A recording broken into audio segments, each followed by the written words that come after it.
Welcome to the Small Steps, Big Wins podcast. I'm dedicated to helping you take control of your life. Together, we'll explore practical tips, expert advice, and inspiring stories to help you overcome obstacles and achieve your goals. Making small changes is possible and can lead to big results. Are you ready? Let's go do this. Let's try this interview again, take two, which I'm excited about. And, they say it's better second time around. So, Brad, welcome. Dude, thank you. And, I do apologize for all my technical hiccups the other day, but it is an absolute pleasure to, do this again. And I'm glad we were able to do it so quickly. We're going to have a awesome conversation. So, Brad, I let my guests start where they like to start. So talk about your background and, share the story behind the creation of your ISOFit and what inspired you. So just, pick it up where is natural for you. Well, that's perfect. Well, let's just first and foremost just explain what ISOFit is. So I'm a 24-time patent holder on the world's first full-body isometric training apparatus. And we'll get into that a little bit deeper later as to what that is. But just to let you know who some of my clients are that I get to work with basically on a daily basis, if not, that or weekly. We're currently in 33 countries. We supply over 380 ISOFit family members of various sizes, from mom and pops all the way through to the U.S. military, the FBI, 20% of the NBA, the British Royal Navy, and it's pretty remarkable the people that we get to work with. So just to sort of explain to everyone what it is that I created, really at the end of the day, if I simplify it, I created a fancy wall that we're able to bring into the middle of a room to perform isometric exercise. So what is isometric exercise? Well, it's your ability to generate muscle tension into an object where the object doesn't move. So one of the things that we forget about when we lift up a weight, we put a weight in our hand to do exercises to resist motion. So the ISOFit is just the ultimate motion restraint platform. So you can restrain all human joint motion. So you can target your arms, your legs, your core, all your neck muscles very, very safely, effectively, and efficiently. So we just basically took the guess, hope, and pray out of exercise, really. Okay, that's cool. There's isometric training, which I know we're going to dive even more into. There's also dynamic exercise. So how would you define dynamic exercise? Because we're going to talk about the difference between the two. That's true. So dynamic exercise is when you have movement, right? So that's the stuff you traditionally do in a gym where you're lifting the weight up or down. So dynamic movement would be defined as basically creating a concentric, like an up phase where the muscle is shortening, and a longer phase where the muscle is like elongating. That would be the eccentric phase, like the down phase, like of a bicep curl. So we go up, that's concentric. We go down, that would be the eccentric. The static portion where you're not moving would be defined as the isometric portion. And with the isometrics, so basically when you're looking at creating muscle tension, so the muscle is going to ramp up in tension, right? It's like almost like you're just trying to flex your abs, but without moving. That would be an isometric. So you're going to get a little bit of shortening of the muscle, but the tendon elongates slightly. So there's really no change in joint position. So as long as you're not moving your joints, you would be basically doing isometric training. So a lot of stuff in yoga or martial arts, like if you think karate, where you're holding positions for periods of time, that would be a form of isometrics, which would be defined as a holding isometric muscle action where you're holding still for a period of time. What I usually propose is pulling into an immovable object, which would be called basically a pushing or pulling isometric muscle action. So a PIMA versus a HEMA. So, and they're neurologically, they're similar, but yet totally different. But yoga would be basically that holding where I'm holding periods of time. Karate or martial arts would be I'm holding that position for a period of time. So things like people would be familiar with would be like a wall squat or a plank, right? Those would be sort of that HEMA environment where I'm holding that for a period of time. A PIMA would be like I go under a bench press and I sort of put too much weight on and, in a safe environment, and I'm trying to lift it, but it doesn't move. So that would be sort of that environment, which I would be more in favor of proposing to the masses. It's just generally safer and way more effective long term. Okay. I also think of running. Running would be Oh, considered yeah, dynamic yeah, exercise, or, yeah, I'm thinking like Planet Fitness, where you go in, you've got the stationary bikes that would be considered dynamic, or the elliptical machine. Those yeah, would be considered dynamic. And then if somebody, they walk into the gym and let me see, they see like the leg press or like a shoulder press. Is that considered dynamic yeah, exercise yeah. too? Okay, Anytime because you're you're moving. moving. Yeah, Anytime you're anytime moving. you're Okay. moving. And with that, there's a lot more risk. Right. So Talk about that. So you walk into the gym and what do you see? Rows of treadmills, rows of ellipticals, you see the exercise equipment. So the first thing that your brain goes to is, oh, wait, I'm supposed to use all of this stuff and it's supposed to be safe, effective. And this is what's going to get me the body that I want. So, and then we're going to dive into misconceptions as well and myths. you look at it and you go, the general population, we've been told that we need to move in order to be healthy. And that's actually inaccurate because the majority of people that do move, they actually end up injured. So if you look at most personal trainers over the course of their career, beyond, if they make it beyond that usually 6 month period, which is the traditional length of a personal trainer's career is 6 months, which is pretty sad actually. But what happens is most of these people who are the professionals end up injured by exercise. And most of the exercise participants end up at some stage over their exercising career injured by exercise. And if we're looking at sort of saying, well, you need to be healthy, well, then to me, injuring myself is not healthy. That is actually the epitome and the absolute, what's the word I'm looking for? Basically, the antithesis of what I do not want to happen. I don't want to exercise to injure myself. Yeah, but yet And we accept that as normal though. correct, right? Like you Yeah. mentioned that you're an avid runner, and if you look at the statistics on running, and America's got an unbelievable running community. It's 50 million people plus. It's absolutely extraordinary. Mhm. These people are running for a myriad of reasons, some of which is health, some of it is basically to avoid, let's call it family members, to get away. It's like, hey, I can find an hour to just be by myself. So there's many different ways we can look at this. But when you look at the science of injuries related to running, it ranges, depending on the study you read, between 30 and 90% of runners. And that is annually, right? So if you're thinking, okay, well, if I go 90% of 50 million people are injured running, that's 45 million people are injured annually by running. Mhm. Statistically speaking, the longer your running career, the more often you're going to be injured and the more severe the injury is going to be. So it doesn't get better with more. So, Right. but we sort of position this as the ultimate health. Now, there's many benefits to running, and I'm not saying that, oh, if you run, you're going to instantly be injured. It's just your odds are really, really, really high if you're looking at the 90%. That means 9 out of every 10 people will be injured by the activities that they're looking to do. That's not health. That's Right. mild. Let's call it addiction. Let's call it obsession. It could be community. I love going running with my peer, and it's where I actually get my social engagement. So there's many different things you look at, and you go, okay, well that's a positive.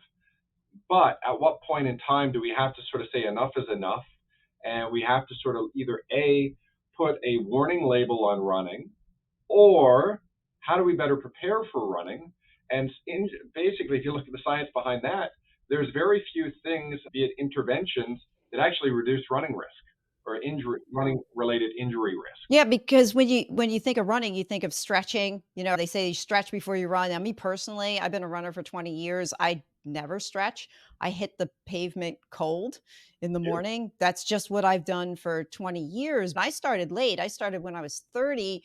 I'm 51 now, and what you're talking about with the injuries and the aches and the pains when you're 30 or even younger, all that stuff, it's like, oh, you get injured, your body heals itself, and you really don't think much of it. But nobody talks about the long term ramifications. Is there a balance that you can think of? I run 6 days a week, and I'm even starting to question whether or not that's a good idea. So, what would your suggestion be? Well, first you'd have to define what your goal is, right? Mm, Like why are you running? Let's start with the obvious. If your goal is health, well, then we have one sort of stream to a conversation. If your goal is performance training because you want to be good at marathon running, well, that's a different conversation. You may have to recognize you are going to have to sacrifice a portion of health for performance, Mm-hmm. right? So, I mean, it's not just, oh, do A or B. It could be do A, B, C, D, E, F, and G in order to best prepare for that. But when you're looking at running specifically, most people like yourself, who are actually the majority of people should actually just run cold, right? What they do by stretching prior to running is they actually destabilize their joint structure. They Mm-hmm. inhibit their muscles so the muscles don't absorb force and don't create force effectively. So if all of a sudden, let's say you're like, you have your pre-stretch before you go for a run, and it's like, okay, well, maybe that would be the equivalent of undoing my shoelace before I go for a run, right? We all know how kind of like, well, that might not be the best option, right? We want our shoelace relatively tight so our footwear actually stays on our foot. So if you're sort of destabilizing your structure by stretching, well, maybe you're putting yourself at greater risk. So yourself, we talked the other day, so it's like, you've had basically 17 years of injury-free running. Mm-hmm. And there's a high probability based off the odds. Well, if 30 to 90% of the people are being injured every year, you crushed those odds. And high probability that was because you didn't stretch, right? So Okay. your muscles, when running, naturally warmed up. They naturally got basically the blood flow into the area, but you didn't destabilize them before you ran. You allowed them to be taught, right, to have that Interesting. tension so you could experience and absorb that force, right? And also, Wow. usually, I'm willing to bet, and I don't know this answer, you didn't start out at 100% effort from the moment you sort of said go. You probably slowly, gradually ran into that pace, what I would assume, because that would Yeah. be, yeah, it's like, Yeah, I get used to it. I mean, like, I'll hit maybe I actually try and stay as consistent as possible. So it's like I just hit the ground running and then I keep doing it. But my body's so used to it, it already automatically knows what to do. But an interesting point though on the injury side, I actually did get injured about I want to say 6 years ago. I had a groin pull injury and I basically annihilated any running I could do. That yeah, was it. I couldn't even really walk on the treadmill for years. It took years for that to heal. Now, granted, I didn't do physical therapy, I didn't go to the doctor, I didn't do any of that stuff, but it took a long time. I didn't really start running again until last year. oh, okay. And and then I just and it took me a while. I would say it took a good month before I could get back up again, but I'm now at the pace where I was before, but I don't run anywhere as near as I used to like a decade ago where I'd run 3 miles, then 4 miles, then 5 miles, and then, cycle through anywhere between 3 to 6 miles a day. I just don't do it anymore. The one thing I did wanna ask you about, and runners talk about this, the running high where you're running, and you've got that high. How can I address that runner's high? And does isometric training, can that fit into what runners might be looking for? Well, first, let's sort of address the elephant in the room. That runner's high is basically a natural pain suppressor to allow you to traumatize your body. So that's why it doesn't start immediately. You have to basically really kind of sort of run for a period of or a window of time, and then your body says, "Oh, we're actually doing this. Well, let's just dump this beautiful sensation into our body. These endorphins that say, "Oh, I'm going to mask this trauma." Right? Because if you think about just the ground impact forces associated with running, they're huge. You might be sort of 5 times your body weight every stride, right? So if you're a 200-pound individual, that's not you, but let's say it's a 200-pound individual. So, well, 5 times body weight, that's 1,000 pounds on your back. The answer is nobody or very few humans can do that. So we're impacting our joint structures with this ground reaction force that is traumatic to our structure, right? So you have to look at that and you've got to be open to the possibility that, that's a thing. But how do you sort of better prepare your body to tolerate these forces associated with running? Well, then that's where isometrics can come in, right? If you think about isometrics or learning how to generate force into an immovable object will better prepare your body to maximize its strength and stability, right? Which is imperative to running quality and the longevity of running. Now, I'm not going to be the one who comes out here and professes that if you do isometrics, you're going to run pain-free, because running is that traumatic that might not even be possible. Isometrics is the best way that you can prepare for running, though, because as soon as you start moving, you're no longer preparing for movement. You're actually participating or practicing movement.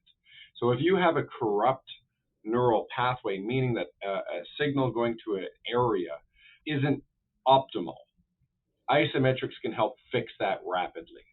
So we can better prepare your body within basically days, not weeks, not months, not years, within days, to basically be able to run better and more efficiently. So that theoretically will reduce your risk. It won't eliminate your risk, because if you think about, let's say you run a 5 kilometer, so I'm in Canada, so we're kilometers, not miles. So if you run 5 kilometers, you guys have 5K races down there, I know. Yeah, 5Ks, yeah. Mm-hmm. Yeah, so if Yeah, you're running they're like a little over 2.5 miles, I think. Exactly. So if you're running a 5K, and just for simple math, let's say you have a 1 meter stride length, which, I mean, that's pretty short for a runner, but if you're not a good runner, it's probably your stride length. So let's say, well, that would be 2,500 impacts on your left side, 2,500 impacts on your right side. So, and if I'm talking about a newbie runner who wants to just basically get out there and say, hey, I might be a little bit obese, I want to participate, I want to start losing some weight, and I'm going to use a 5K as a goal, right? But that's like, hey, new jogger person, well, you got a little bit of mass to lose, and you're doing 2,500 impacts on left side and right side. Now, if I equate that to an upper body exercise and say, hey, Sue, today what we're going to do is we're going to do 2,500 push-ups, right? And I know you're smirking. Yeah, you're smirking, you're laughing, and you're thinking in your head, well, damn, that means I'm probably going to A, fail, B, I'm probably going to injure myself if I actually achieve it, right? And you look at that and you go, okay, well, why is a 5K the start of most race series? Why don't we start with 1,000 kilometers or 1,000 meters, right? So 1 kilometer, a 1K race, you're a newbie, and learn how to progress and go from 1K. Oh, now we have the 2K race. We actually have the 3K race, 4K race. Yeah. I just looked it up, is 3.1 miles, just to set the record straight for those who are listening. And I don't want to get that mail that says, hey, 5K race is not 2.1, it's 3.1. Yeah, but yeah, the point is, it puts, for those who are starting out, it puts a lot of stress on the body. And as you said, and reiterated over and over again, the possibility for injury is so much greater. How it would work with your machine for somebody who's a runner, so that we can at least get an idea of like just one type of isometric exercise. I mean, I know that there's people out there probably have a picture of a plank in their mind, but I've seen the equipment. I know what it looks like. So you're not really planking. You're doing something else. We're doing everything else. Right. Plank, and we can circle back, but I wouldn't recommend the plank for most people. But anyways, What I'll do is, so you've heard of those people that when you run, you can hear them coming because their foot is slapping. Yes. Yeah. So that's usually a result that they don't have good hip stability. So what happens is because they don't have good glute medius stability, so their pelvis doesn't sit level. Their leg doesn't have clearance to swing straight underneath. So it actually goes out and around, and their heel will hit the ground, and you'll hear that slap, right? And it's usually only on one side. It's not both sides. Most people don't have dysfunction on both sides, because that would actually equalize. So you'd have two crappy hips instead of one, so you wouldn't get that slapping. But what the glute medius is, it's the muscle on the outside of your pelvis, right? That basically connects your pelvis to your femur, and it basically goes from the outside. And for those that are watching, it would be like right across here down to your hip bone, basically that greater trochanter, which is that hip. And what that's responsible for is stabilizing your pelvis. So when you have a swing phase, it contracts isometrically as you're running in order to go through that phase, right? So an easy way to train that, and for the people that are watching, It'd be me like jumping up on here, and it'd be like me pulling my foot into a wall, and that's what I'm kind of stabilizing. So what it kind of looks like, it would be like that pulling into a wall. So Mm. here and pulling in. So what that's going to do, that's going to strengthen all through here.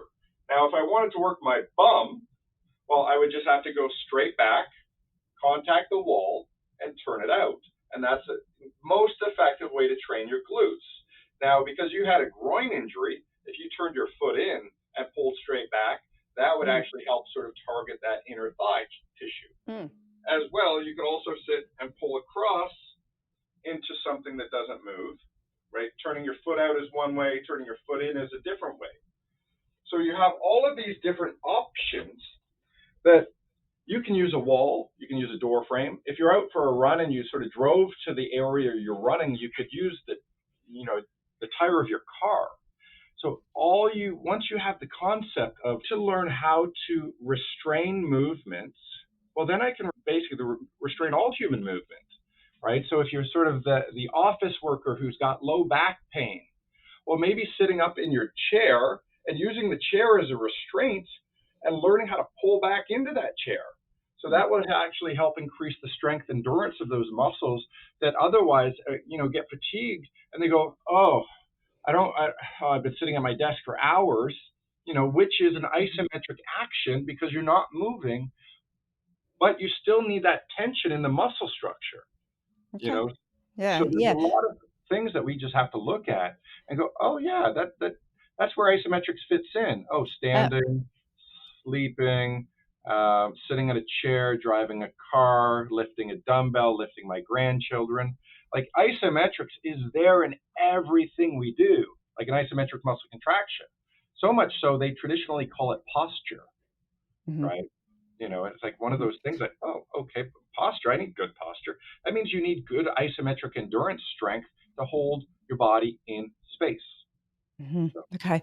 You have such a vast array of knowledge. I just love talking to you. Brad, what education have you put out there? Is there stuff people can go to on your website and YouTube? And I'll put links and things in the notes, but I just want you to address that for those who couldn't watch or want to go see more.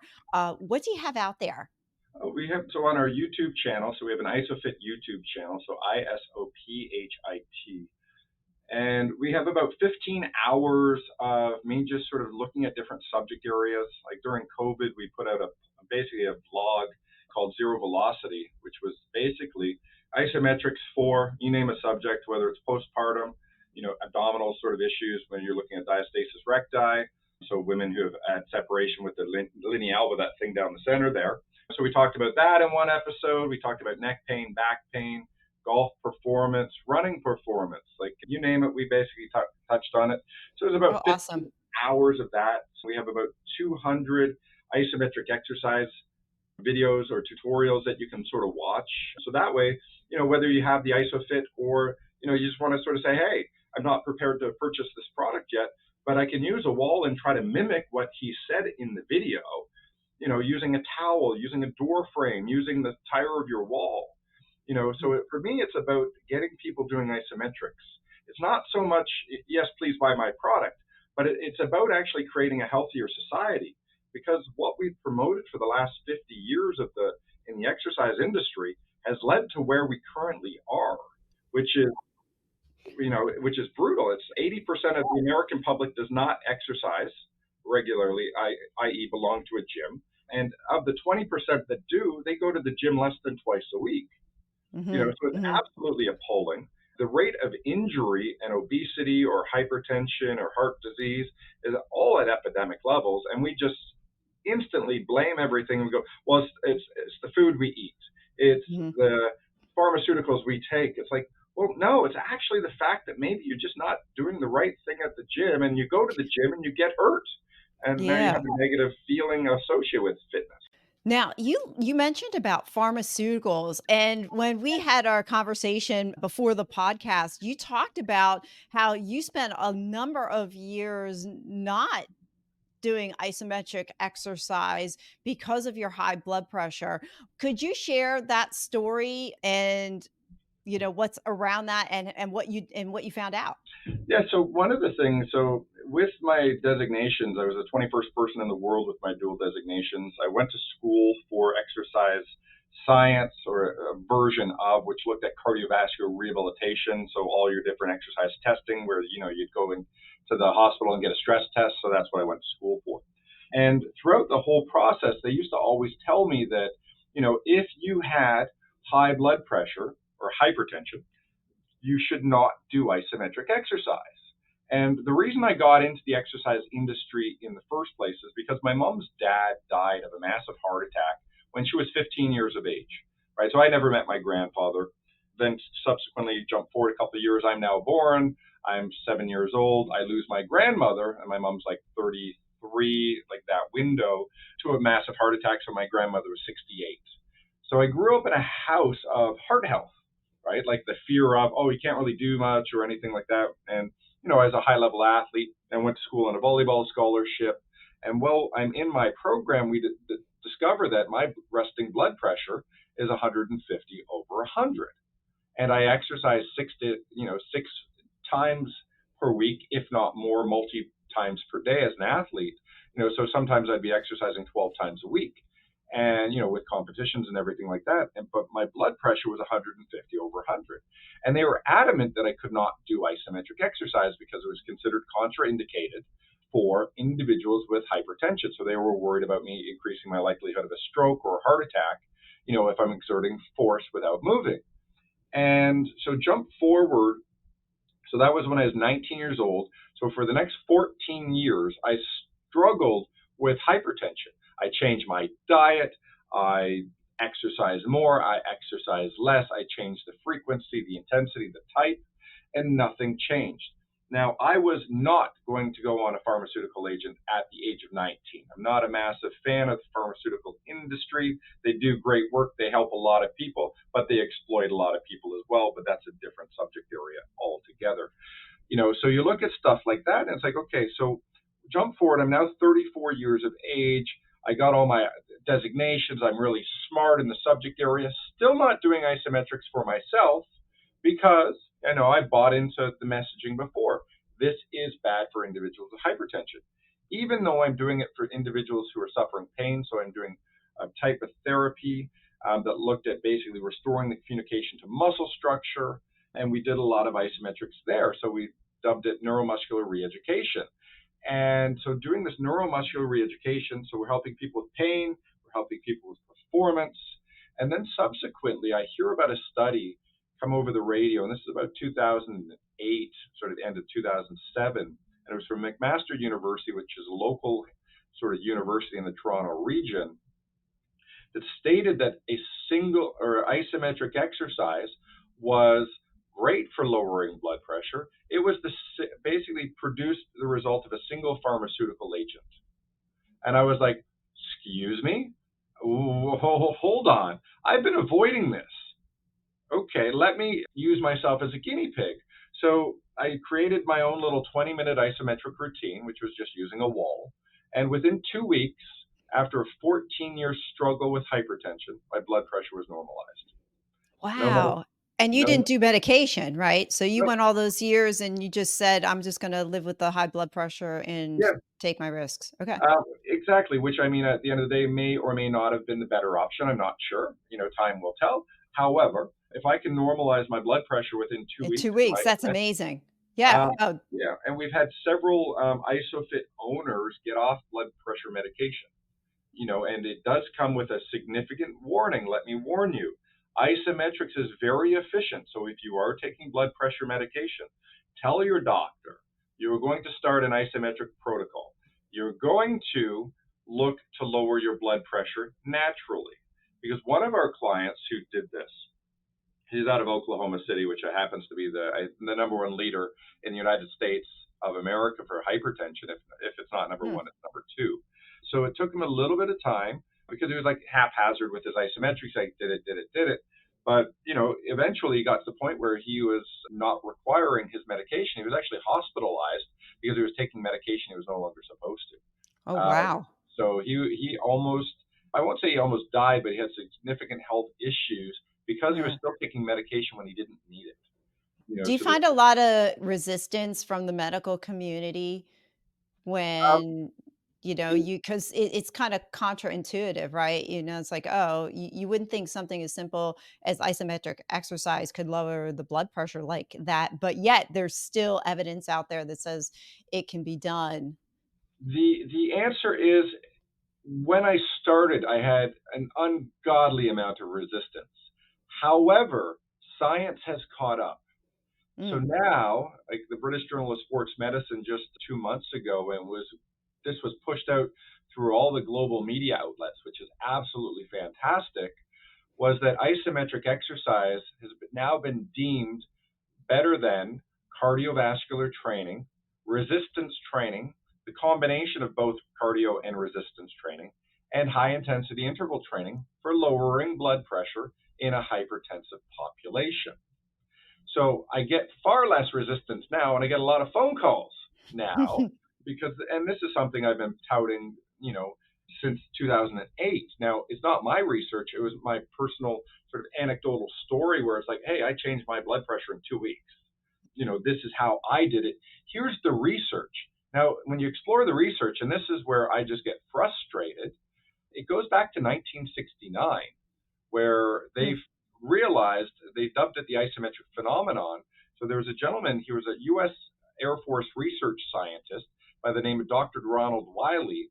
So he was commissioned to figure out how to increase blood pressure in fighter pilots so they could withstand more G force so they wouldn't black out.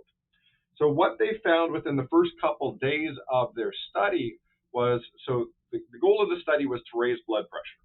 As a fighter pilot, you actually need to be pre-hypertensive to qualify, because if you're lower blood pressure, you're more likely to crash the plane, you'll black out, mm. all these.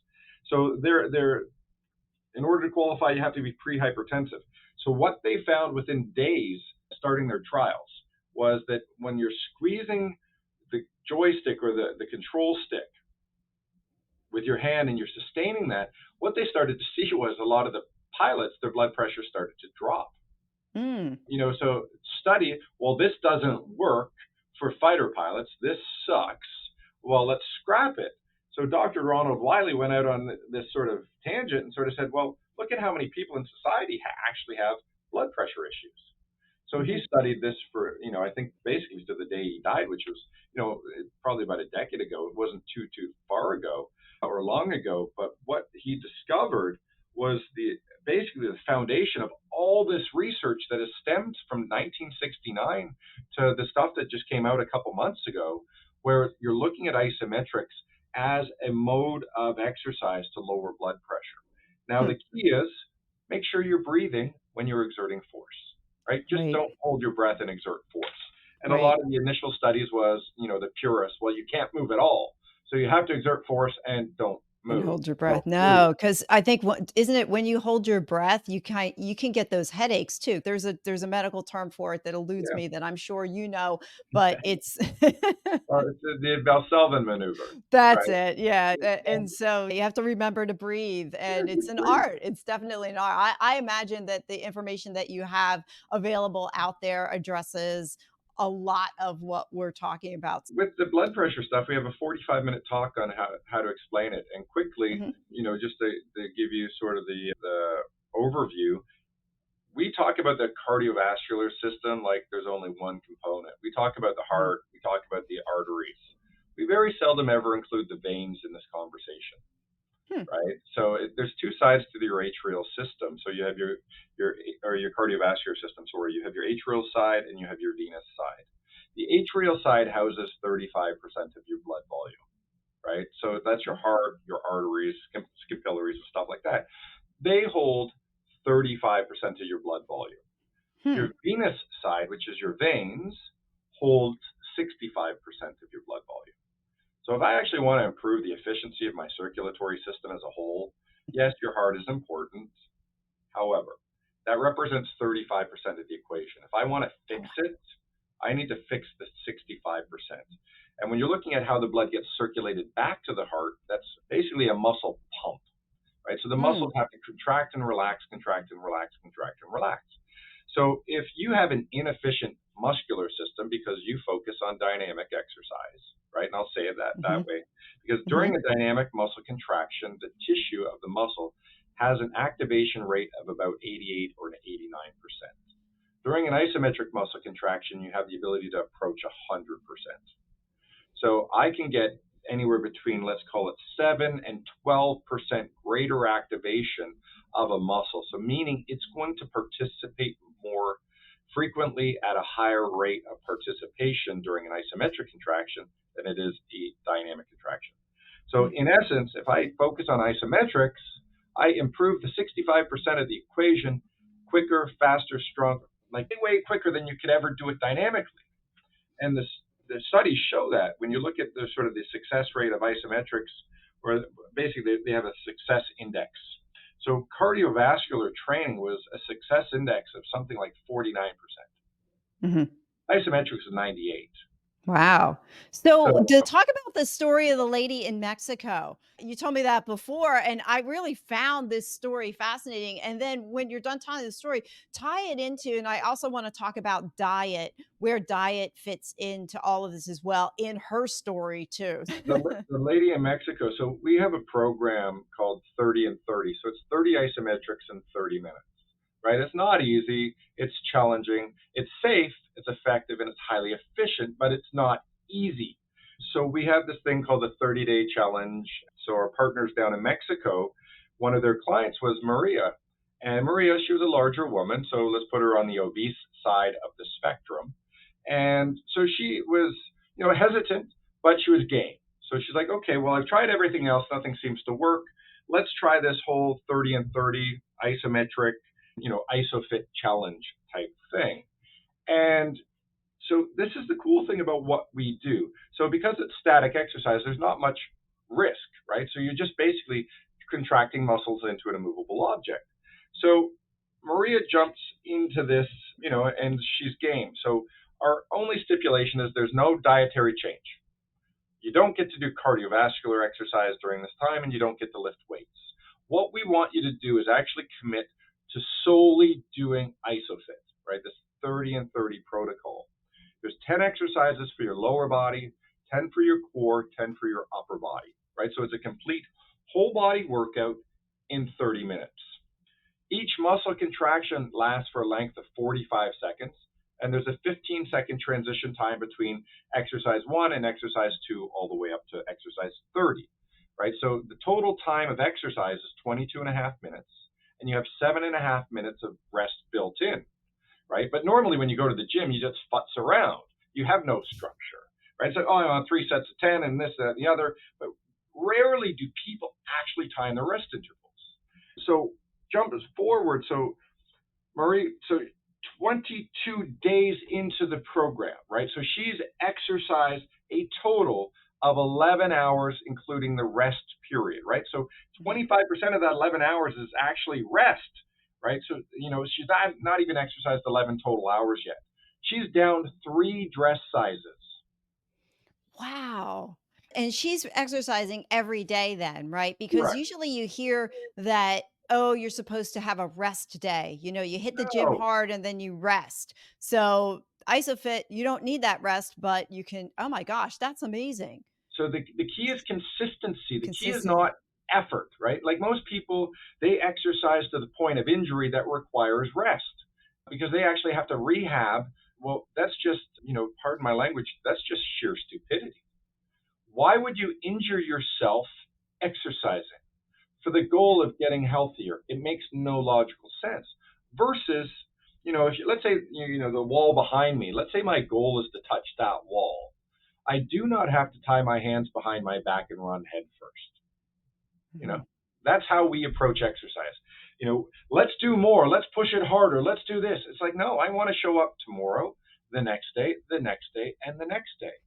Right? So if I'm going to tell you to exercise 3 hours a week, right? Which is what normally would say, oh, you need to exercise 3 hours a week. Well, I'm going to chop my exercise up into 6 days, not 3 1-hour days. Because when you exercise 3 1-hour days, well, you still have 4 days you didn't exercise. You're not even exercising 50% of the week. So what goal do you ever expect to achieve when you're only putting in 48%. Versus my goal, it's like, okay, whatever the math of 6 out of 7 is, 88% of the week I'm exercising. So I'm more likely to achieve that goal if I'm exercising 88% of the time. Now, I'm also not, I'll tell you to try at 100% effort, but when you're pushing into an immovable object, that effort will drop. So let's say I'm pushing my arm in to a wall and I'm pushing with 100 pounds. Well, over the course of that 45 seconds, that effort is going to drop due to fatigue. So I might finish with 30 pounds of effort, right? So when you average that and you go, okay, I was at 100, I'm down to 30. Well, I might be sort of, 35 off. So I might be pushing with a total of 65 pounds is my average, but that end, it feels harder than the high. So we have a built-in safety mechanism that says you're going to fatigue, it's going to be uncomfortable, but it's going to be safer, already built into the program. So for people like Maria who need to lose some weight, for people that are just starting out on their exercise experience, this is a safer way to approach exercise. And guess what?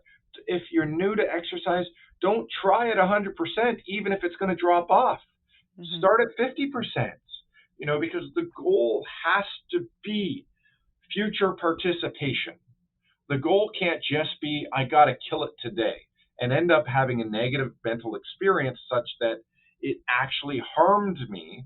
And here's the thing, if you think about most people and why they don't exercise, it's because they got hurt.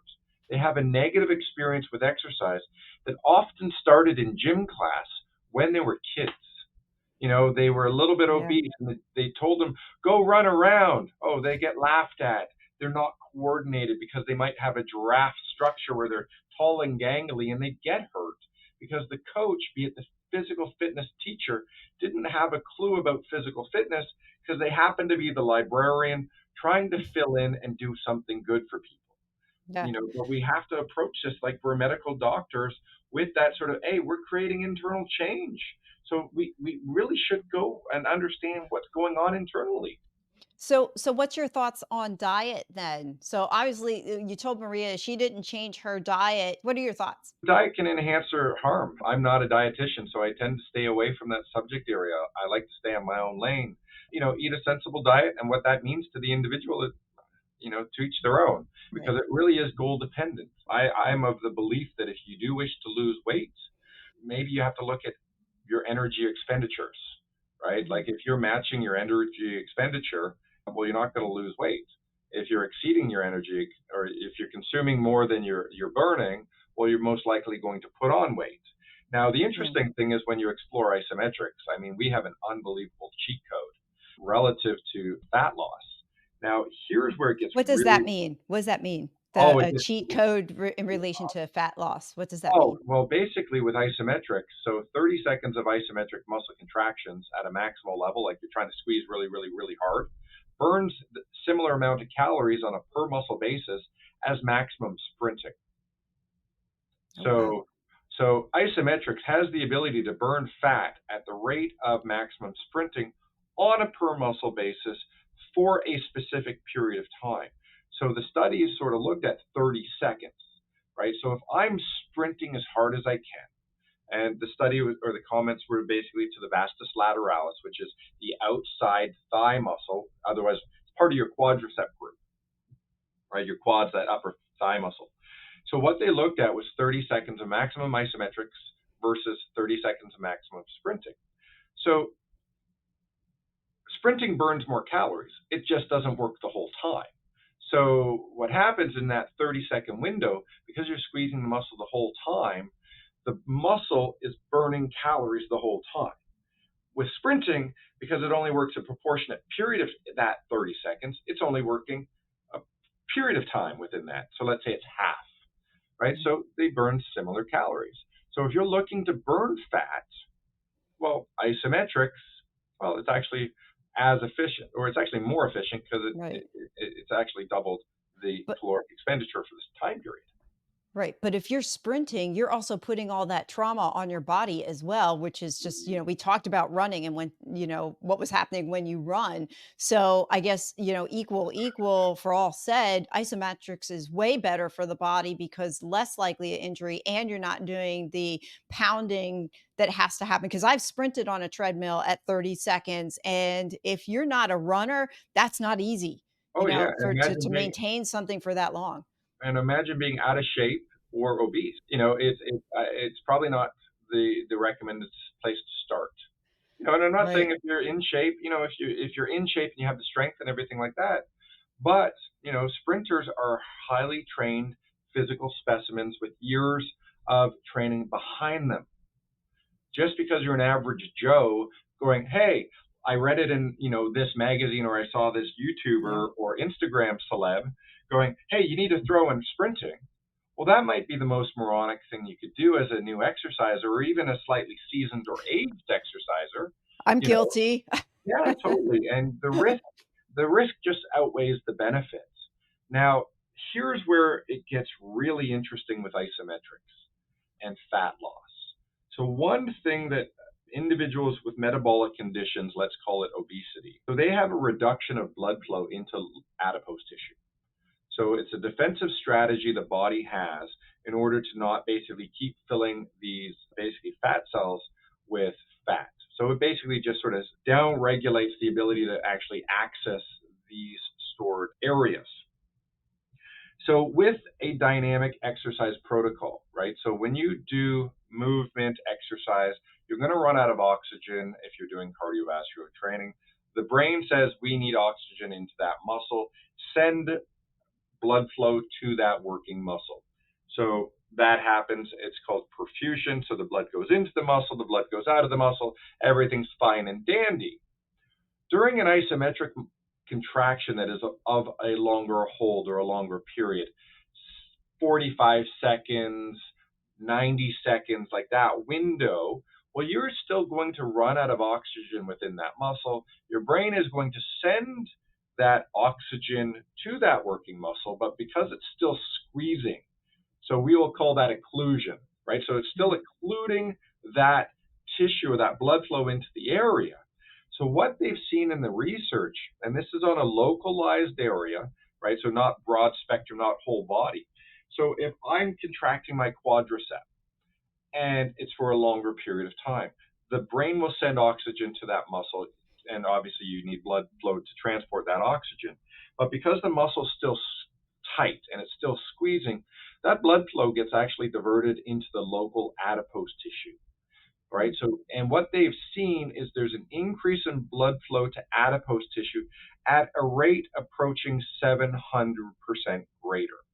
So if I can increase blood flow to local adipose tissue, I now access this stored, fat cells in that tissue. So I can actually start to utilize it for energy Mm. at a greater rate. So in essence, what I'm getting at, you can actually spot reduce fat with isometrics, which is kind of cool because that Yeah. sort of conflicts with everything everyone tells you, but it's clear as day in the literature. And it's like, okay, well, if you're able to spot reduce fat, now the beautiful part about isometrics, you're squeezing a whole bunch of muscos Right. in a So period of you're time. gonna hit all over the body. You got it. So what we see Yeah. is rapid weight loss, and you look back to stories like Maria, who lost 3 dress sizes in 3 weeks, and you go, why is that possible? Now here's where Mhm. it also will throw another layer on top of this. There's some research that compares isometrics to selectorized weight training equipment from an energy requirement perspective.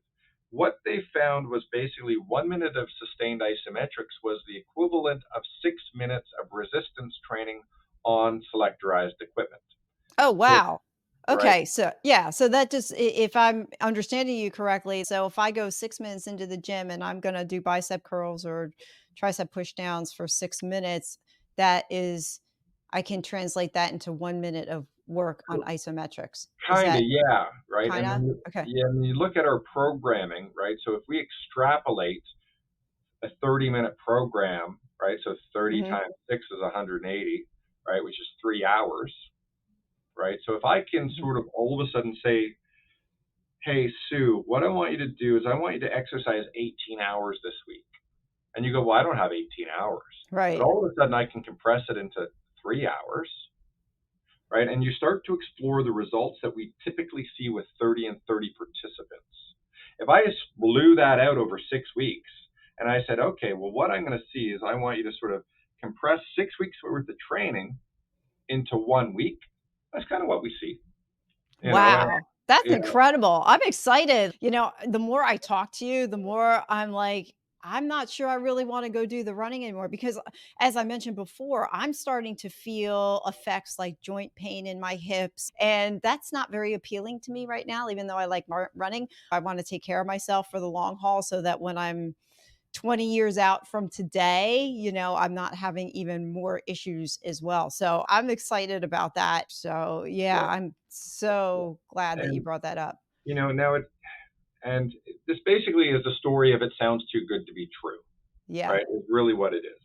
So you think about women as they age in osteoporosis, right? So you're over 50 now, so you're right. basically the rate of hip fractures is 50% of women, Ouch. right? So that's 1 in 2. Women over the age of 50 will fracture their hip before they die, right? So it's like, Wow, that's a staggering statistic. and Because, like, if I think of my mom and myself and my sister sitting in the room, and we put one other person in there, that's both of you half or two of you. both, yeah, two Yeah. of two of us will have a hip fracture at some point. Yep. Oh my gosh, Which is kind of crazy. that's Now, scary. yeah. So now here's where isometrics gets really cool, right? So when you have sustained contractions, right? So the muscle pulls on what's called a tendon, and that tendon basically forms the outer surface of the bone, right? Which is basically what's called your periosteum. So there's an amalgamation of the tendon structure into the periosteum, and it's called the ethos, I believe, is what they call it, the actual junction. But so this periosteum and that amalgamation of tendon to tissue or tendon to bone structure. So as you have tighter muscles, right? Tighter muscles, not looser muscles. Looser muscles are really bad at generating force, right? Loose means weak. Tight means tension. If you generate more tension into the bone structure, you're going to have more stress into that bone. That bone naturally responds by getting stronger, right? So as we age, one of the things that we have to account for is height loss. We get Mhm. shorter with age if we do not maintain our muscular system, the tension generation of our muscular system. So those Oh, I thought tendons, that oh, wow. okay, I go ahead. thought that was just I thought that was just a given, we all get short. So We, what we, you're saying is you don't have to if you take care of yourself, we can properly. we can Slow it slow the down. process down, Gotcha. right? Okay. Right. So if Mhm. you maintain the strength and stability of your muscle structure, if you maintain the integrity of the bone structure, i.e., you keep it tension within it, right? If you keep it stronger, it's less likely uh, to reduce in structural size, right? Because if you're not using it, your body is just going to reabsorb it and get rid of it. So you're going to basically get weaker bone structure over time. So one of the things that isometrics can do, so there's two things. Not only when you contract a muscle, it compresses, right? It gets shorter, but it also gets wider. So you have a radial expanse. So it's going to get wider, and that when you're looking at how muscles lay on bone stuff, like on the actual bone, right? If I flex my bicep, it gets shorter one way, but it pushes into the shaft structure of the bone. So I can now Mm. start applying force, like basically shear force going into the bone structure. So that's one of the benefits of isometrics or exercise as a whole, but more so isometrics because you activate that muscle stronger. And because it's a Oh. sustained contraction, it's less frictiony and it's more compressive or pushing into. So when you're looking at sort of the osteoblast development of bone, here's a way that we can actually sort of strategically start growing bone. And we can strategically grow bone at specific angles and everything like that Oh, through wow. isometrics. I was going to say the rabbit hole is deep. So, well, if I'm hearing you correctly, isometric training is very beneficial for those who have had injuries.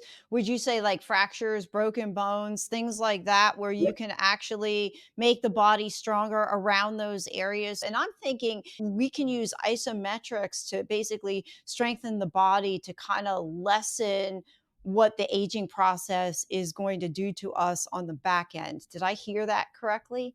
Yes, I mean, you could look at the aging process of the generation of less tension, Mm, right? So when you're looking at aging, if you look at a 6-year-old versus an 18-year-old, right, the attachment sites of their muscles haven't changed.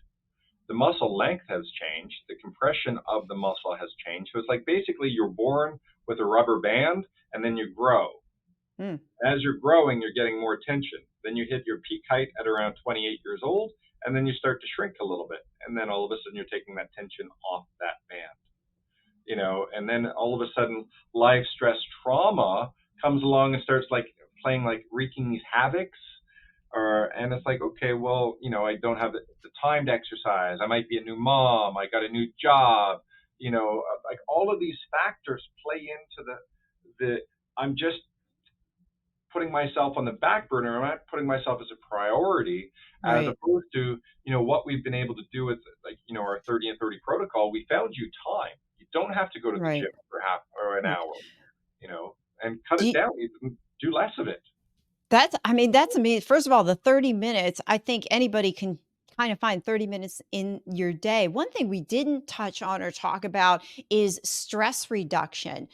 Does How does isometrics play into like the mental stress reduction and anxiety? Because you just mentioned, I think people would say, "Oh, I'm too busy to exercise. I'm all stressed out." What have you seen in your experience around stress reduction and isometrics? Oh, we can look at it two ways. We can look at it so British Medical Journal just came out with a research report that looked at individuals with poor isometric strength had higher levels of suicide risk, Mm, depression, and anxiety.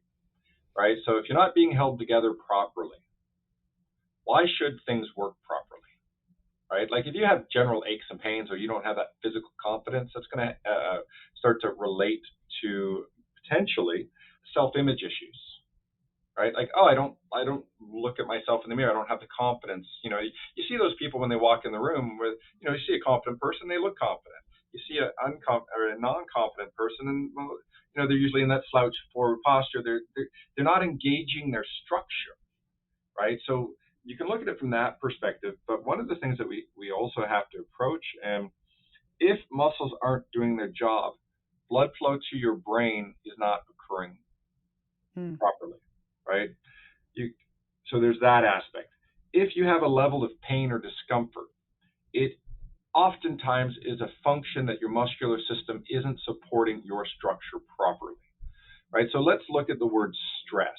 Now, if we mean physical stress, if let's say you weigh 100 pounds, and we're going to give you a scenario here. So let's say you're a marionette, that dancing doll with strings that if you're a kid, you always played with, right? So let's say you're a marionette and you have a mass of 100 pounds, and you have one string controlling that doll, and that string is going to represent your muscle. Well, that string has to handle 100 pounds. Well, you're probably not going to be able to do much with that one, like from a movement perspective either, because you only have one muscle working. You have one point of mm, attachment, and you can sort of shake it around and do whatever, and it's kind of floppy and gangly. There's really no control. So let's add two strings, right? So now you have two muscles. So in my little world, well, that's going to be if both muscles support the same weight, and they do in my scenario, right? So now all of a sudden, one string holds 50, the other string holds 50. So that tension on that one string has now been reduced by half. So the stress is now reduced by half, right? So if I jump forward to say four strings, now I've reduced the stress by basically three quarters, right? Because the other strings are now handling the other 75 pounds. So it's now 25 pounds per string. But in my perfect world, I have 10 strings, and this is amazing. So now each muscle is now responsible for holding 10 pounds. And this is awesome. I can do all kinds of really cool things because I now have 10 muscles moving my mhm. limbs of this doll. But let's say I get carried away and I go for a run and I hurt myself, and I go to the gym and I hurt myself, and I do these wonderful things because I'm doing things to be healthy. Let's cut 3 strings. Well, my mass didn't change. I'm still 100 pounds, and now I have 7 strings supporting the mass of 100 pounds. Well, that's now 14.28 pounds per string. So I went from 10 pounds to 14.28. So there's over a 40% workload increase on those working muscles. Well, all of a sudden, so you asked about stress. So I increased the stress of those muscles by over 40%. Hmm. Well, that's not going to be good if I'm doing a job. Like, let's say you go to your work, and your boss comes over and says, here's 40% more workload for the same pay. Well, that's not good. Well, let's say we add 40% more traffic to your local highway. That's probably not good either. Mm-hmm. Adding 40% might not be the best thing unless we're talking to your bank account. That's a good thing, right? That's usually a good thing. But in the scenario of how do we reduce stress, well, normally if my right side is 40% tighter than my left side, I would look at that as a problem. And I'm going to go and I'm going to attack that tension, because tension we've been told is bad, right? But we just sort of said, well, the working muscles are now doing 40% more. So we're going to attack the guys who are doing stuff. So this is like your boss coming over and saying, hey, well, let's just, let's cut another muscle, right? Let's cut another string because that tension's bad. Well, now it's actually 16.67 pounds per muscle, right? So now they're almost at a 70% workload increase. So we cut one more string, but we got 30% more stress, right? That's brutal, right? If I'm looking at, like, how do I make my physicality better, right? So that's different methodologies of stretching, foam rolling, theragunning, like where I'm getting rid of this tension, so I'm destabilizing stuff, right? So how do So we fix it, right? Which is the question that everyone at this point's got. That's where isometrics comes in, because we're able to activate those tissues we may not know the names of, right? And there's over 650 muscles in your body. There's over 4,000 tendons transmitting force in your body. So it's complicated, but we can strategically or accidentally target these tissues through isometrics. By doing long hold isometrics, these tissues are going to get stronger. So what it is basically reestablishing communication to muscles we may not have access to or were just cut. So we all of a sudden go from 6 back to 7, back to 10. But because we're training muscles we might not know the names of, let's say we find 10 more. So now all of a sudden, right. now 5 pounds per muscle, right? So we, in effect, reduce the total stress on each given tissue by offloading it to other areas of our body. And what do muscles do? Well, they absorb and transmit force throughout our structure to create or prevent movement. That is their primary goal, is to create or prevent movement. So what we did is we made your body structure relative to a per muscle basis lighter, right? So oftentimes when people do ISOFIT, they have the sensation of going, wow, I feel lighter. It's like, yes, because you're no longer using the same amount of muscles. We made your muscular system Wow. more efficient at handling the stress and the mass of your body, doing the activities that you love to do, whether it is running, whether it's picking up your grandchild, whether it's horseback riding, or going to play golf. We made all of those different scenarios easier for your body to tolerate. And this will take about 3 to 5 workouts. Wow, that's incredible. So, if I'm hearing you correctly, what you're saying is that if we go back to that picture of the marionette that has 10 strings, what isometrics does for the body is it just keeps adding more strings. So, like, to that marionette to make you even better and stronger and taking less stress off of the muscles and your muscular system as you're building up as you're exercising on your isofit and building up your muscles through those workouts. Yep, So, and in fact, you're just reducing all the stress in your body, and you can do correct. it in 30 minutes a day. And Wow, reducing it and and reduce. reducing the inflammation within the structure that's normally caused via exercise or Okay, yeah, that inactivity, makes sense too. Yeah, that right? makes sense too. So Well, it helps with cardiovascular efficiency, right? So mhm, it's going to help with circulation. It's going to help build your bone.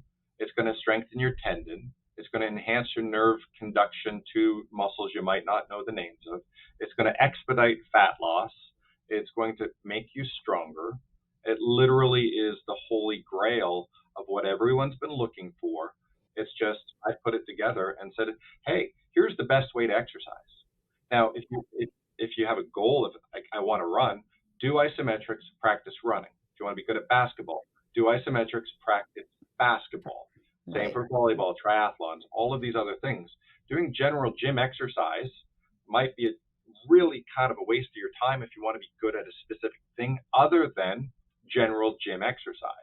Right. Well, I'm glad you brought that up because when I was on your website, you have whole teams that use your ISOFIT and do isometric training.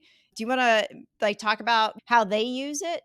Well, the athletes, so down in the U.S., so I'll talk about Alyssa Cesny. So she is a two-time U.S. national figure skating champion, right? So Alyssa's great client. So she had to retire at a relatively young age due to having 3 hip surgeries. Mm. So she was the darling, like it was 2012, sorry, 2009, 2011, she won the U.S. national title. And then she had basically a torn labrum of her left hip, went to surgery, came back, retore it, came back, retore it a third time, and sort of said, you know what, I'm going to retire. And one of the things, so she is in the Detroit area, so working for the Detroit Skate Club. She's at this point dating one of my clients, a guy named Kurt Browning, who happens to be the 4-time world figure skating champion. Also a client, also a success story about restoring his career, and I'll tell his story after this one. But with Alyssa, basically we just gave her the principles of do isometric exercise. She was living in Detroit, not Toronto, so she'd work sort of remotely. When she'd come to town, we'd sort of work with her. But what we were able to do in a period of 4 months was basically restore the communication to the muscles that would stabilize her hip structure. So she felt confident on the ice. So that way she could then start skating at a higher level again. After about 6 months, she felt confident enough to sign up for the U.S. National Seniors. She won the National Seniors. We had COVID.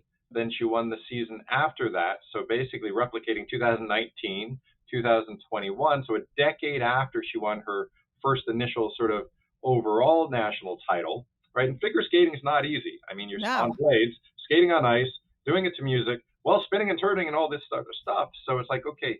And you look at that and you go, well, where would isometrics help with figure skating? Well, she's stronger and more stable, so she can do the moves that she needed to, right? Because the body doesn't care that you're moving.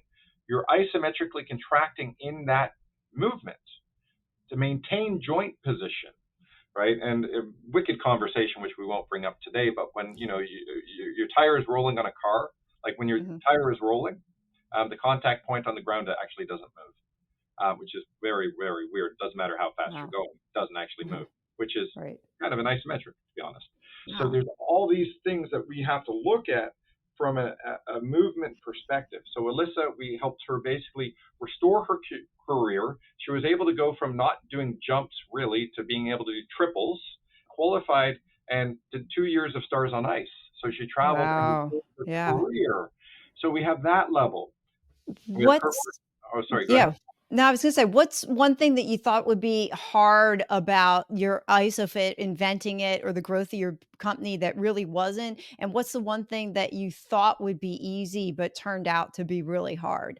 Oh, well, let's start with the hard, what I thought would be easy. I thought people would actually care to make a difference in their own life and adopt this quickly. You know, so I've, you know, the amount of resistance I get from people about, oh, well, you need to move to exercise. It's like, well, then why are you injured? You've been exercising for 30 years and you're a bloody mess. You know, and what people fail to recognize is that historical, like, I have to exercise, I have to move, I have to move, I have to move, I have to put a brace on my knee now because I'm moving. Yeah. I have That's to a now. big myth. There's a lot of misconception myths out there, isn't it? It's very You, frustrating. yeah, you need to I can contract. hear it. You need to contract muscle. You don't need to move. There's a Mhm. massive difference to that statement, right? So if I get efficient at contracting muscle, well, if I need to prevent injury, I need to learn to contract my muscle faster so it doesn't move in many cases. And then what happens is you blow your knee apart because Oh, you're worried about movement? Well, guess what? Movement injured you. That was the root cause of the Mm. injury, right? And movement is unstable. You cannot move and not be stable, right? So that's one misconception. So what we need to do in order to enhance stability within the structure is we have to learn how not to move. We have to learn Mhm. how to generate force not moving. Learning how to Mhm. contract muscle will hold you better together. It'll hold you Mhm. better together as you age. And without it, hip fractures are very high amongst women. The leading cause of hospitalization for active seniors is walking. Their You hip know, broke.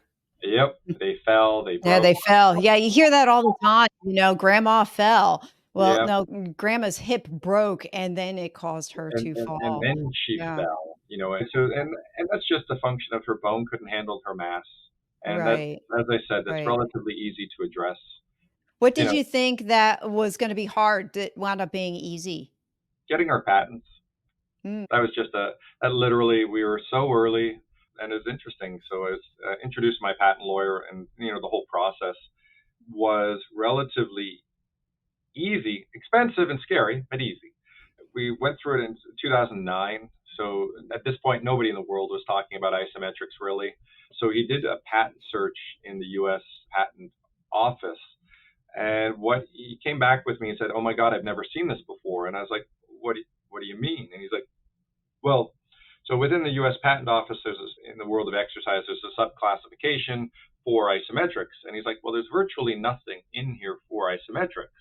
So you basically have carte blanche to do whatever you want to do." So my initial patent's 108 pages. So we Wow. basically patented geometric shapes above the platform for the purpose of restraining movement. So that's why there's not a lot of other companies out there currently doing it, because they would be infringing on our intellectual property rights. Mhm. So a couple more years when they sort of become, expire, you'll see every company out on the planet doing isometric exercise. So you're about 8 years away from being like, oh, isometrics is the coolest thing. And well, at that point, I'll probably actually appreciate the competition because I won't have to explain to you because they'll do my marketing for me, Okay. which is absolutely fantastic. But, so the adoption from the person who's looking for help, that's been the Well, hardest thing. that's gonna be my next question too. What small steps can people take? Somebody's listening to this and going, "Okay, Brad, I'm sold. What's the next thing to do?" And where You would know, you point them? just try to start adding about 5 minutes of isometrics into your life, because that's the equivalent to 30 minutes. So if you're really pressed for time, and it'll help a ton of people, right? Where I told you earlier that, isometrics was better than cardio training, that was 8 minutes a day that they were looking at versus Mm. 30 minutes of running, Wow. and that they were looking at 5 days a week or basically 90 minutes a week of running versus 24 minutes of isometrics. Wow. So yeah, so I mean the effectiveness of this is will save you time as a consumer or as an individual looking to better their health. You don't have to carve out an hour anymore. I mean that's just or that where they say, hey, do 100, like what is the World Health Organization say you need to do 150 minutes. Okay, well Mhm. I just showed you how to do 150 minutes in half an hour. So carve it out That's differently. incredible. You Yeah, know, that's incredible. and that's just the literature. That's not me just trying to market or make stuff up. It's like, here's this study, this study, this study. But you look at that and you go, if you can find 5 minutes a day just to sort of create the belief, because until you believe that this is going to help you, you're going to say, oh, he's just trying to sell his product. And I hope I come across as I'm not trying to sell a product, I'm trying to sell a method of making your life better and easier. So you don't have to deal with the crap diseases that I see people with that I help. It would be better just not to get the disease instead of trying to get catch up.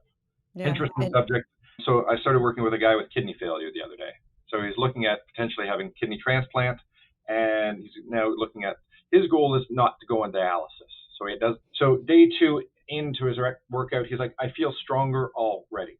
I feel more mm, confident already.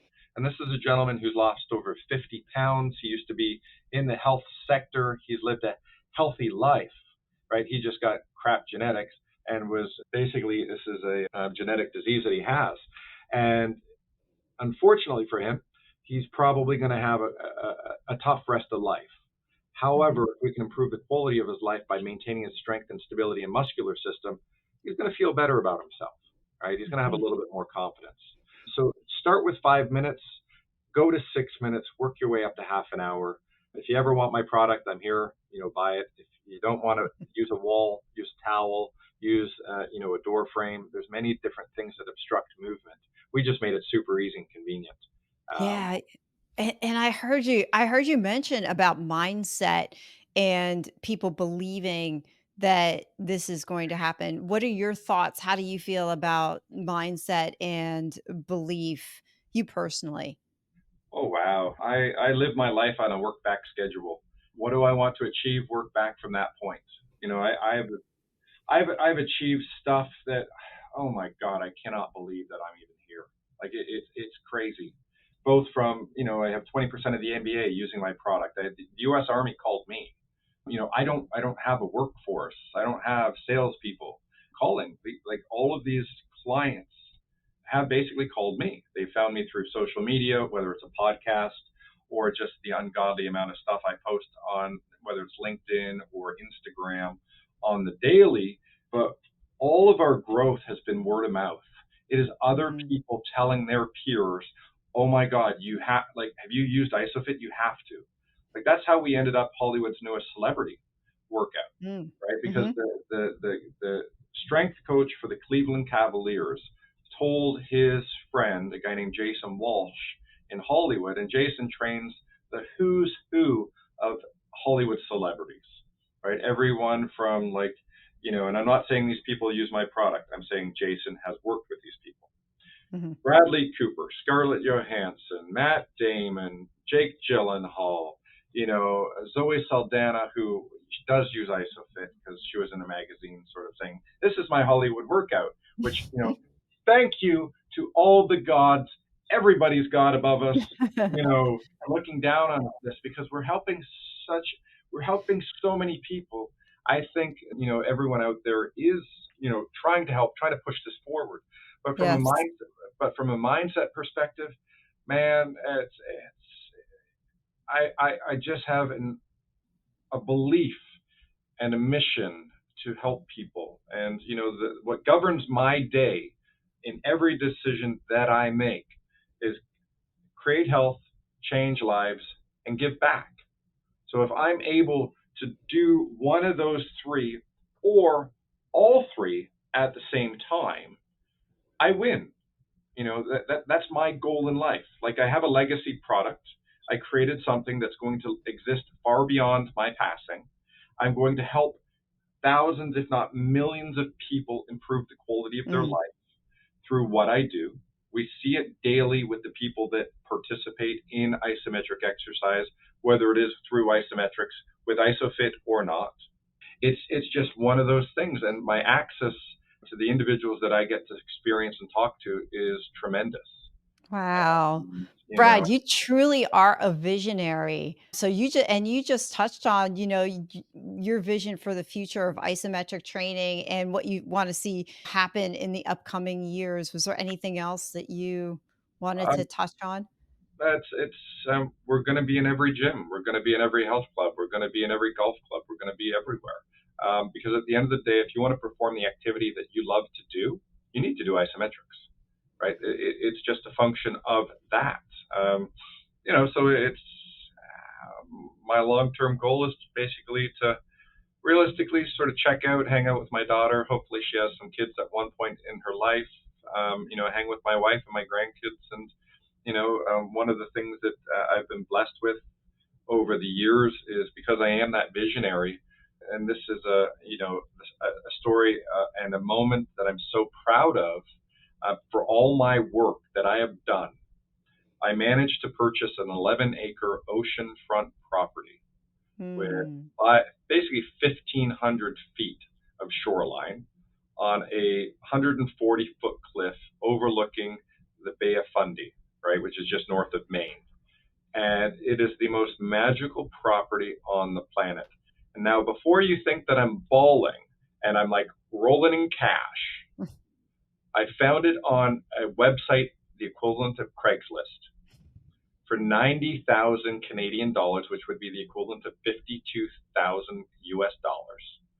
I got on a plane, I flew to an area, and I said, "Oh my God, this is my dream property." I took a chance. Want to know the irony?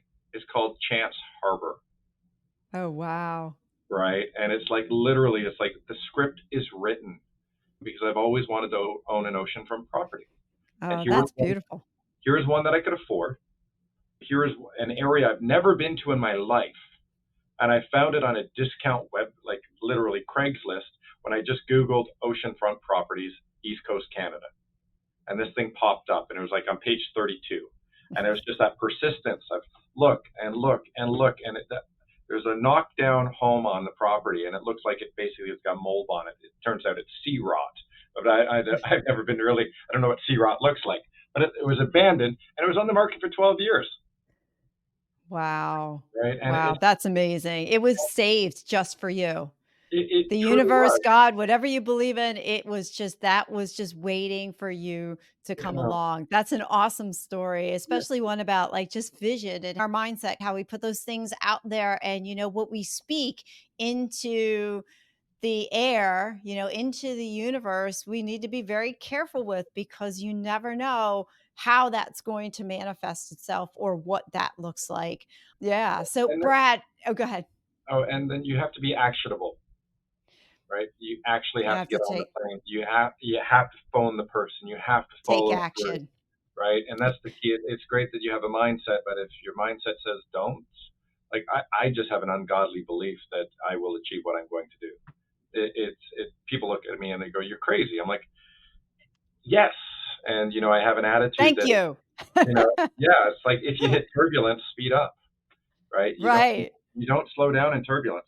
So like all of Uh, these different things, but yeah, that's exciting. Yeah, just go out there and do that. And mindset is everything. I feel like I need to bring you back on another time just to unpack mindset. But I have thoroughly enjoyed talking about exercise, fitness, ISOFIT. Like I said, I can't wait to get mine now. I'm actually going to challenge myself and do the 30-day challenge and put down running and see what happens. Brad, how can people reach out to you? my email is brad at isofit.com. So isopit.com. And, so fire me off an email if you have a question. You can also basically find me on Instagram. So isofit or at isofit_inventor is my personal one, or LinkedIn, and sign up for our newsletter. We put out a newsletter every day that deals with isometrics and how it helps with specific ailments. We always cite the science, and we usually put a link directly to the science if you want to explore it further, just because there's so much stuff on it. And basically, we've been doing that since May 14th. We've been putting out a letter every day. So that's basically, we have over 100 basically emails on the subject area, or blog posts, I guess it would be a better statement, on the subject. So a little bit of stuff. Wow. Well, thank you. Thank you so much for your time. This has been an amazing conversation. I appreciate it so much. Myself as well. Thanks, Sue.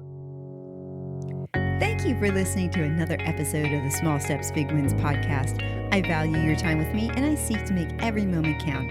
In order to make lasting change in your life, listening is usually not enough. So I want to ask you, what practical steps are you going to put into action today as a result of listening to this podcast? Remember, any step, any action, no matter how small, starts your journey to a big win. And if you're not sure where to get started, reach out to me and let's have a conversation. Until next time, love yourself, then love others. Peace.